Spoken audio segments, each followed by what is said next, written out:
ठीक है बच्चों, अब कुछ बच्चा टाइप क्वेश्चन कर लेते हैं। इसमें क्वेश्चन नंबर 1 क्या है, use matrix method to solve the following system of equation. क्या बोल रहा है, मैट्रिक्स मेथड से सॉल्व करो। तो मैट्रिक्स मेथड से सॉल्व करेंगे। इक्वेशन क्या है, 2 वेरिएबल 2 इक्वेशन। तो मैट्रिक्स मेथड और डिटर्मिनेंट मेथड कब लगता है, जब number of variables and number of equation same हो। तो क्या होगा, हमें मैट्रिक्स मेथड या डिटर्मिनेंट मेथड लग जाएगा। बट यहाँ बोल क्या रहा है कि मैट्रिक्स मेथड से ही सॉल्व करो। अब कुछ बच्चे बोलेंगे कौन सी बात हो गई, यहाँ एक्स वाई, ये तो लीनियर इक्वेशन इन 2 वेरिएबल है। तुमने जहाँ क्रॉस मल्टीप्लिकेशन यूज़ कर ली कि एक्स वाई का वैल्यू निकाला तो मार्क्स 0 मिल जाएंगे। ये बोल रहा है मैट्रिक्स मेथड, तो मैट्रिक्स मेथड से ही सॉल्व करके दिखाएंगे।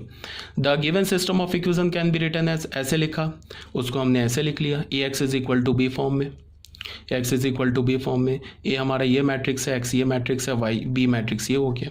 अब हमने डिटर्मिनेंट ऑफ ए यानी डेल्टा कैलकुलेट किया, वो मिल गया 24, जो कि 0 के इक्वल नहीं है।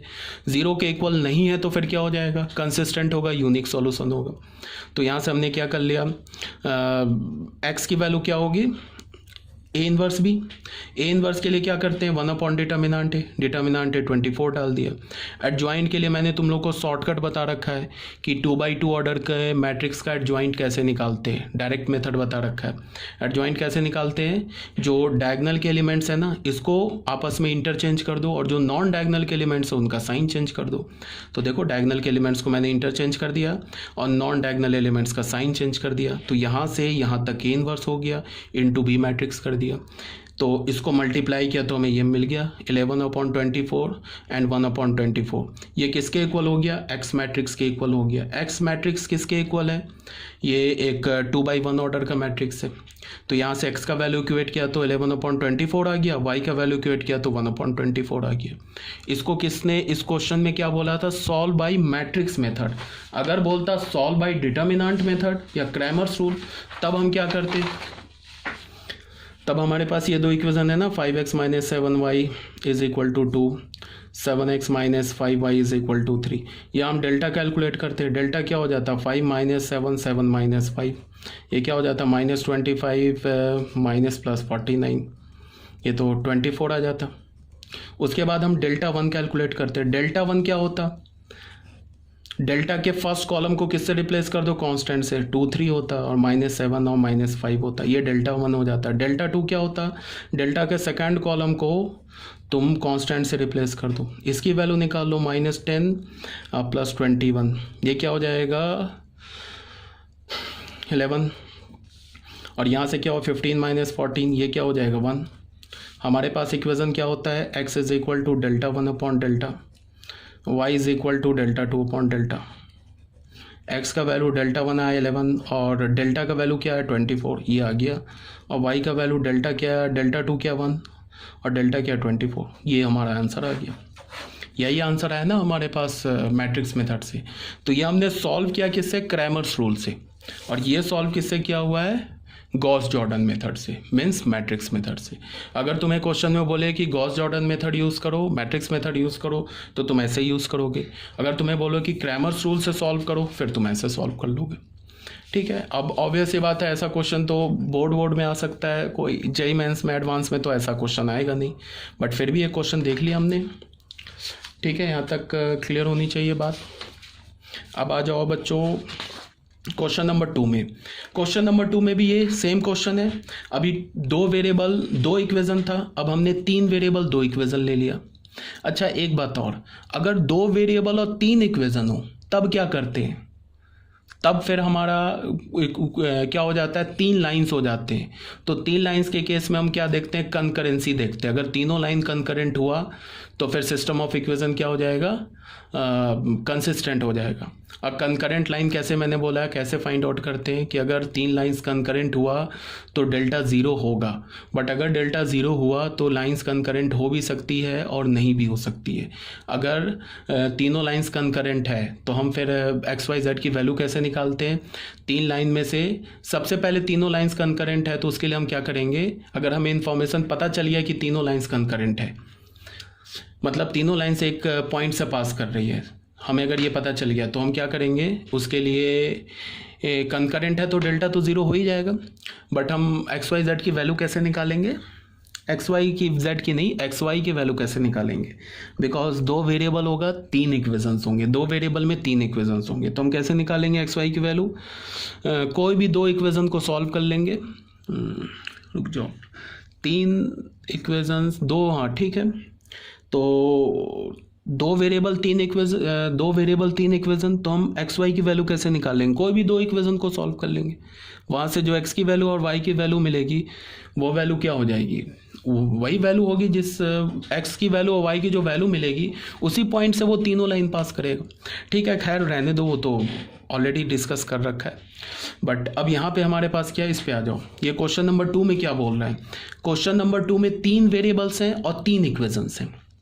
ठीक है, तो बोल रहा है कि इसे सॉल्व करो using matrix method, matrix method को यूज करके सॉल्व करो। तो सबसे पहले हमने इस तीनों इक्वेशंस को लिख लिया, मतलब यहाँ पे y मिसिंग है, तो y मिसिंग है, इसका मतलब y का कोफिशिएंट क्या है, 0, यहाँ लिख लिया। यहाँ z मिसिंग है, तो इसका मतलब z का कोफिशिएंट क्या है, 0, उसको ऐसे लिख लिया। उसके बाद हमने इस सिस्टम ऑफ इक्वेशन को ax is equal to b के फॉर्मेट में लिख लिया। ए मैट्रिक्स ये हो गया, एक्स मैट्रिक्स ये हो गया, बी मैट्रिक्स ये हो गया। फिर हमने डिटर्मिनेंट कैलकुलेट किया, वो मिल गया 18 नॉट इक्वल्स टू 0। इसका मतलब क्या है, सिस्टम ऑफ इक्वेशन कंसिस्टेंट है एंड यूनिक सॉल्यूशन है। तो मैट्रिक्स मेथड से वो यूनिक सॉल्यूशन कैसे निकालेंगे, इस इक्वेशन से निकालेंगे। अब तुमको ए इनवर्स निकालना होगा, बी मैट्रिक्स तो ऑलरेडी गिवन है, ये ए इनवर्स निकालना होगा। ए इनवर्स कैसे निकालोगे, 1 डिटर्मिनेंट ए इंटू एडजॉइंट ए। तो अब एडजॉइंट ए कैलकुलेट करना पड़ेगा, तो मैंने काफ़ी डिटेल से एक एक को फैक्टर निकाला है, फिर एडजॉइंट ए यहाँ निकाल लिया है। तो 1 ए इनवर्स भी निकाल लिया, 1 determinant A into adjoint A. X is equal to A inverse में हमने 1/18 ए इनवर्स डाला, बी मैट्रिक्स डाला, तो एक्स की वैल्यू इसके इक्वल हो गई। ये बट कैलकुलेट कर लेना, कैलकुलेशन और कुछ तो है नहीं, तुम खुद ही कर सकते हो कैलकुलेशन। तो यहाँ से हमें क्या मिल गया, एक्स मैट्रिक्स किसके इक्वल मिल गया, एक वर्टिकल मैट्रिक्स के इक्वल मिल गया 2 1 3 के। एक्स मैट्रिक्स है क्या, capital X matrix, X Y Z corresponding elements को इक्वेट कर दिया तो हमें मिल गया X is equal to 2, Y is equal to 1 and Z is equal to 3। ऐसा क्वेश्चन बोर्ड में आ सकता है, बोर्ड में आ सकता है क्या, कभी का मोस्टली पूछ देते हैं कि सॉल्व यूजिंग क्रैम ये मैट्रिक्स मेथड। हाँ एक बात और, क्रैमर्स रूल जो है ना वो बोर्ड में नहीं है। कभी भी तुमको जेके बोर्ड में, सीबीएसई बोर्ड में क्रैमर्स रूल नहीं पूछेगा, और ये मैट्रिक्स मेथड है बोर्ड में। तो ये कोई जो अभी मैंने बताया ना, X is equal to A inverse B, इसे रट्टा मार जाना, ये आएगा बोर्ड में। ठीक है, तो क्रैमर्स रूल नहीं है। जो कॉम्पिटिटिव एग्जाम होता है उसमें क्या पूछता है, उसमें जनरली कंसिस्टेंसी इनकंसिस्टेंसी पे क्वेश्चन होता है।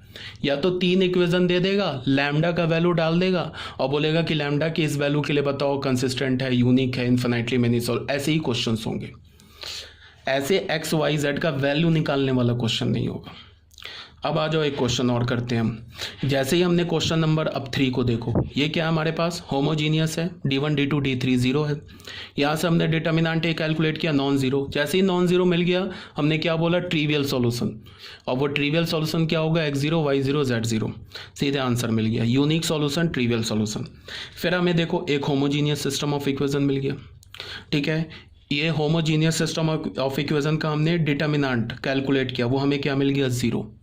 अब जैसे ही ये 0 मिला तो ये जो मैंने बताया ना तुम लोगों को, अभी मैंने बोला है कि ये देखो ये कौन सा केस है, ये केस है, डिटर्मिनेंट इज इक्वल टू 0।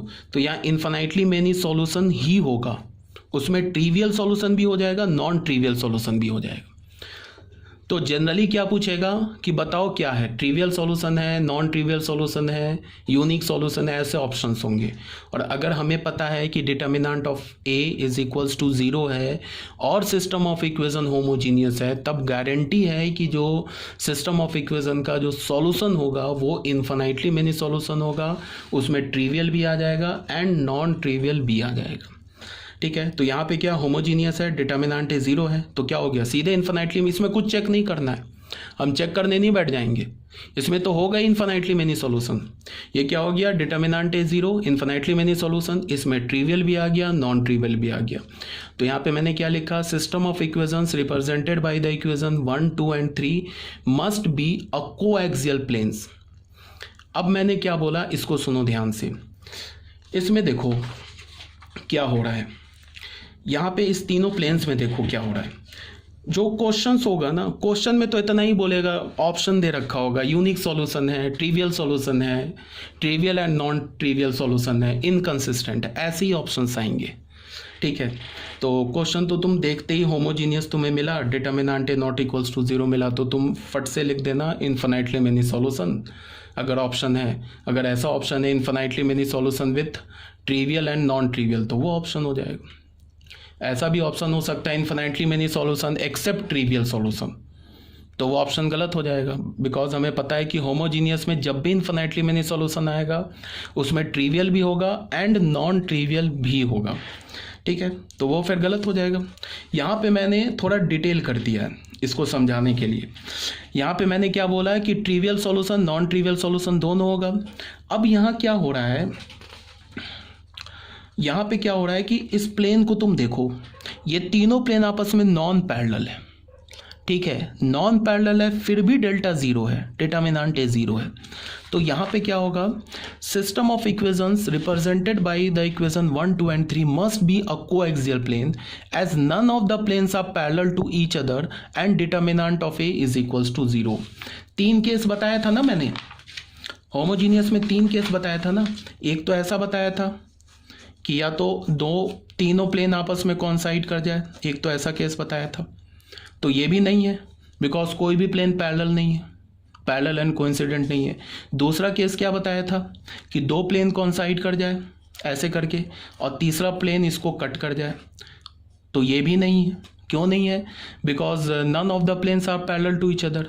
तो क्या बच रहा है, तीसरा ही पॉसिबिलिटी बच रहा है कि पहला प्लेन ये हो गया, दूसरा प्लेन ऐसे लाइन ऑफ इंटरसेक्शन से दूसरा पास कर गया, ऐसा बच रहा है। तीसरा प्लेन पॉसिबिलिटी ये बच रहा है ऐसे, यहाँ पे ये हमारा ऐसा हो गया प्लेन। समझ रहे हो बच्चों इसको, यही पॉसिबिलिटी बच रहा है। तो इसका मतलब क्या है कि हमें गारंटी के साथ पता चल गया कि ये क्या है, कोएक्सियल प्लेन्स ही है।